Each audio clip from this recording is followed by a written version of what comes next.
Chiefs get a brand new captain here in Toronto. It's also Wednesday. That Wednesday, it's Dynamite. Well, that's enough of the pitted power. Let's just bloody well get that.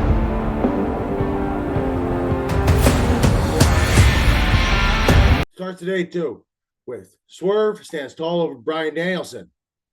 It goes the hell up, and all of a sudden there's a coffin match between Darby Allin and Jack Perry and All In, possibly. But we start off first today with Mercedes Mone versus Hikaru Shida. Really good match to start off the show. It's really showed the talents and the abilities that both these women really truly have. In my opinion, Shakia's not used enough nowadays as she was really in the early goings of AEW Dynamite. But quite frankly, she did a hell of a good job anyway against Mercedes Moné. Mercedes also did come down with Camille, who was looking pretty good. And Ashita made sure that Camille got involved too by hitting her with a kendo stick once or twice. Really, though, at the end of the day, this was kind of just more or less like a two-to match for like Mercedes Moné versus Ashita, which is kind of disappointing considering how long she has been with the company and how well she has been received by a lot of the fans. And the fact that she's also a former women's champion on that show. But after Mercedes did end up winning the match, Britt Baker's music came out. But she didn't come down the aisle as typically she does and does the whole DMD stuff. Right? Which caused Camille to attack somebody who she thought might have been in the crowd that was actually Britt Baker.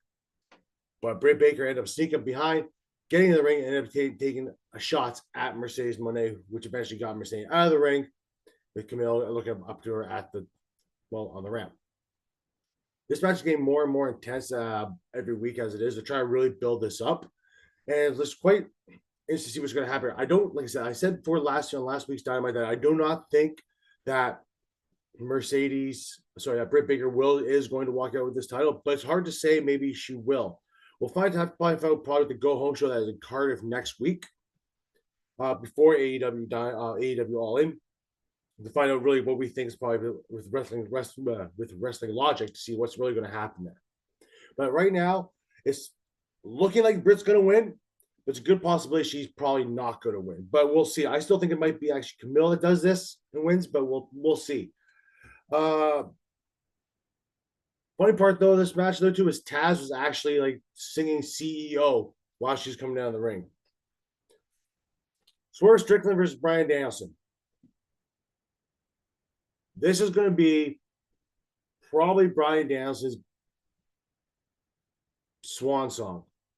It's probably his best match in AEW, if not his best match over the past couple of years. It's hard to really, I know it's hard to say that because of the match he's had with Okada, as well as Kenny Omega over the years, not to mention stuff he did in WWE.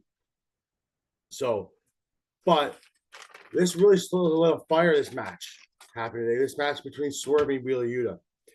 Swerve, for the most part, really dominated this match. He really just beat the living heck out of it. Yuta did try to get a lot of some offense in, but he really was getting stopped short no matter what.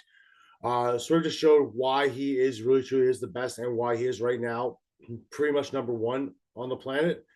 It's really hard to argue against that he's not number one. I mean, other than Ospreay and Swerve, it's almost like 1A, 1B. I'll pick your points, and it doesn't really matter. The consensus probably still is Ospreay, but it's really hard to doubt and deny what Swerve Strickland has been doing this entire time in AEW, let alone with that championship.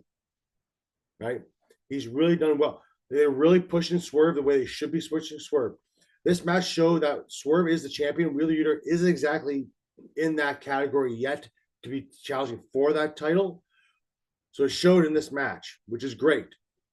It shows dynamic, shows all these things that you want to see in a wrestling and as well as a champion. So Swerve ended up hitting three of his finishers to the house call. Then he starts to pound Wheeler and kicking him in the face, which ended up causing a DQ. So Swerve ended up losing the match. So losing the match via DQ, which is great for Yuta, but it's still a DQ, or it's still a win on a champion, but still a DQ, which caused Bryan Danielson to come out.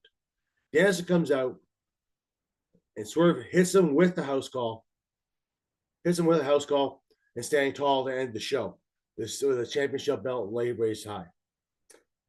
At the end, later on, if you go on to X on AEW, Bryan Danielson said in a little post-match interview that you are going to see a very vicious Bryan Danielson. You're going to see the one that kicks people's faces. You're not going to see the one that's just the comeback Bryan Danielson. You're not going to see the fight from behind one, the underdog one. You're going to see the one that kicks you in the face very hard.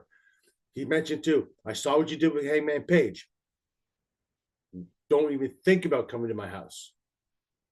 Because that's the last guy that did that. So Bryan Danielson's already put in that warrant. So we're going to get that Bryan Danielson that you really want to see. That Bryan Danielson's going to fight, and he's going to beat the hell out of Swerve. It's probably it might be one of Swerve's toughest matches other than the Ospreay match. So it's a good chance. I mean, there's a good slight chance that Danielson is going to win this match, but it's very hard to say that he's not going to win. It's very easy to say he's not going to win, sorry. Because quite frankly, if Bryan Danielson's last match is this match, he's not going to win. He's not the kind of guy who's just going to win the title. He's not going to win that belt and then just hand it over. It's just not going to happen. So Swerve's probably going to win the match, but it's going to be a hell of a great match to show up and see what goes on here. It just really is. Adam Page. They are really pushing him as this heel, this vicious, vicious heel that does not give a damn about anything. He's just an angry, angry villain going after whatever he has to do to get that title match against Swerve. Because I think that's I think really at the end of the day, that's the match that Hangman is going to have. And I think that's the match too where Swerve's probably going to lose the belt. Even though Swerve right now is playing the heel, he's doing that heel stuff against Danielson because it's hard not to cheer for Bryan Danielson. It really isn't. So Swerve will probably be the face of this, but Adam Page going the way he's going right now as that vicious heel. This is good. He had a match today against Jay Lethal with Double J in the back, and they're using Double J right. He's helping elevate talent, elevate people. That's what he's being used for. That's what he should be used for, and that's what's being great about Double J right now. He's really starting to give a lot more back to the wrestling industry that he gave a lot to.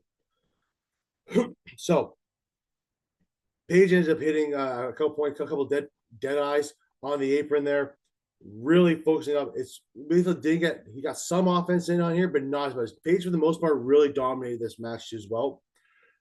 Really showing where Page is going with this. Ended up winning with a buckshot lariat. So Page, from my understanding, still doesn't seem to have a match for All In. By the looks of it, I can't remember if he does or not, but I don't think he does. But Page is probably going to play some kind of factor in that Swerve Danielson match, I think. It's a good possibility because Page is kind of off the wall right now. It's a good possibility he does play a role in this. We'll have to wait and find out at All In, possibly maybe even Dynamite next week. But we'll just see what goes on with this match there. Also in the show, we have ourselves an interesting match brought in. I mentioned off the top of the show, coffin match. So Darby Allin's coming to the ring today, for a match or whatever, and got interrupted by Jack Perry. Jack Perry kicked him in the face on the ramp. They started brawling on the outside, brawling all the way to the back. Right. Perry getting the best of Darby Allin this by getting him underneath the garage door, closing the garage door on him, trapping him down below it. Darby Allin really doesn't give a damn, really, does he? He just really doesn't give a damn about what he does to his own body. While they're trying to pull him away, Jack Perry says, I want a coffin match at All In. So are we getting this coffin match at All In? What is a coffin match? Now, I think we've done a coffin match before, though, with I guess it was Brody King. So it's very similar to the most part to what's it called? Not burial alive match, but a casket match in the WWE. So it's very, very similar. It's good possibility we are going to get that match at All In. And that's going to be a war between those two. And those two guys, especially Darby Allin, will put his body on the line for just to entertain the hell out of everybody, and he is going to do it, and he is going to do it violently. So it's probably going to be an extremely exciting match to go at All In, and it looks pretty decent to see. Looking forward to it. I'm not going to lie to you. Kind of looks fun. We also got a promo today from Mariah May and Mina Shirakawa. Now, Mina Shirakawa had an interview with Renee Paquette, and she talked about how she's very hurt by what's going on between Toni Storm. She loves both of them. Toni Storm and Mariah May doesn't understand why this all aggression is coming from. Later on in the show, we end up getting a Mariah May promo. And she talked about Toni Storm, how Toni Storm was basically born in the wrong time period. This is getting violent. This match is going to be one of the most violent matches on the card. This is Toni Storm versus Mariah May. I'm still picking Mariah May to win this. There's no way she's not going to win this, in my opinion. But I think Toni Storm and Mariah May are going to probably be up there probably for match of the night. There's a lot of story going into this. It's hard to argue it couldn't be the main event. Obviously, the main event will be Swerve versus Danielson, right? But it's hard to argue that you couldn't put this as a main event as well. So, looking forward to that. We did get also a lot of video packages though in this thing show as well. We got one with Ospreay showing highlights, and we announced too that MJF versus Ospreay will have a face-to-face in Cardiff next week on Dynamite. So looking forward to that. Back to some wrestling though. Triple threat match. And Orange Cassidy versus Roderick Strong versus Kyle O'Reilly. You have three guys here who can go 0 to 60 very quickly. You have three guys here that are going to put on a hell of a match and entertain the hell of the crowd, and that's exactly what they did in this show. The whole crowd was really pumped for these three guys. They showed off a ton of athleticism, a ton of going here and there everywhere. The Kingdom tried to get involved, but Mark Briscoe and Tomohiro Ishii ran them off. So that way it was more of a fair match. Cassidy ends up winning over Kyle O'Reilly, with a crucifix pin. They did a lot of teamwork here on Roderick Strong too, but they still wanted to win. So it was actually a lot of teamwork, but they're still against each other. They really wanted to just get rid of Roderick Strong and just have face the match themselves. It was a really good match. Crowd was amped for this matchup, and I don't blame them for it. You got three guys here who really know what they're doing. It's like there's just these guys who just come off the street. They really know what they do. They've been holding the crowd for a long period of time. They've been around all over the place. Guys like Kyle O'Reilly, Roderick Strong, who both used to be in the Undisputed Era together in NXT, right? And we're still trying to figure out what's really going on with the Undisputed Kingdom. I think when Cole comes back, whenever he does come back, it's hard to say when he does come back, though, just because of what's going on with him. A lot of health problems, from what I understand, his ankle. So we'll see what goes on there. But hopefully he does come back. Hopefully Undisputed Kingdom can continue on to what they were going to do in AEW. We'll find out from there. We got an interview with Hook today from Tony Schiavone. One Eye Hook called out Jericho. Jericho comes out, challenges Hook to a match, FTW match at All In. Well, there you go. Got a new match card. We had an FTW title, just Jericho versus Hook. Hook's probably going to win this. There's no way he's not going to hook this. I don't see why he wouldn't win this. We'll see. We'll see. Tag team match. We have ourselves a tag team match for the tag team world tag team titles in AEW. Young Bucks versus the Acclaimed. The Acclaimed finally get their shot. Or did they? Bucks and the Acclaimed had a really good back and forth match here. Bucks really showing that even though they take so much time off from work, from wrestling, they still know how to do a lot of stuff, and they're still very smooth in the ring. Shows how really good they truly are. At one point, the referee got knocked out. So Nick Jackson decided to give a low blow to Max Caster. Then, because the referee was out for so long, they decided they wanted to use tag titles to knock him out, which caused FTR to come out. And FTR attacked the Young Bucks, which pissed off the Acclaimed Extreme, which caused a lot of boos in the crowd because a lot of people want the Acclaimed to win the tag team titles again. Now, I said sort of. The Acclaimed ended up winning via DQ. Obviously, you cannot have the titles changed on a DQ unless it's a specific type of match you're asking for. So, when this match happened, Christopher Daniels was in the back with Renee Paquette. He's watched the match and said, FTR versus the Acclaimed at Collision. Winner gets the Young Bucks at All In. That's not going to happen. It's probably going to be Acclaimed versus the Young Bucks versus FTR at All In for the tag team titles. And they're probably going to crown the Acclaimed there. Because I don't think the FTR is not going to win. They don't need the titles.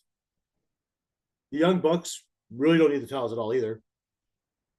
They claim to probably be the ones that win, which is great. There's nothing wrong with that. There's the best way they could do it. Because you get 3 tag teams on there who are very, very good, right? Especially 2 of them are considered the best tag teams in the world, or at least over the past 10 years, if not longer. Against an upcoming clean, who've even been around for a little bit now in AEW, are up and coming more and more and more and getting better and better as their craft goes. So you're gonna have those guys versus FTR versus the Bucks at All In. That's my guess. I could be completely wrong on this, but that's the match I'm guessing is going to happen, and that's probably where you crown the Acclaimed.